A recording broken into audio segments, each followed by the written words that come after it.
Ever wondered how big networks are divided into smaller ones? That's where subnetting comes in. Subnetting splits a large network into smaller, manageable networks called subnets. It improves security and network performance. How subnetting works: IP address plus subnet mask.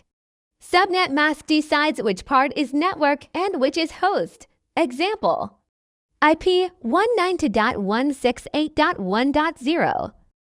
Subnet mask 255.255.255.0.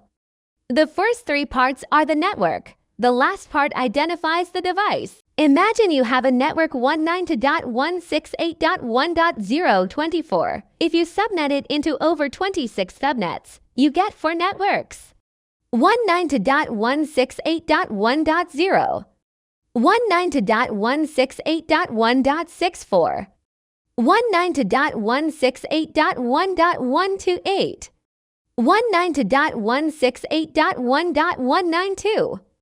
Each subnet can have 62 usable hosts. Why subnet? Better organization, improved performance, reduces broadcast traffic, enhances security. Want me to show how to calculate subnet step by step? Drop a comment below and subscribe to my channel for more networking tips.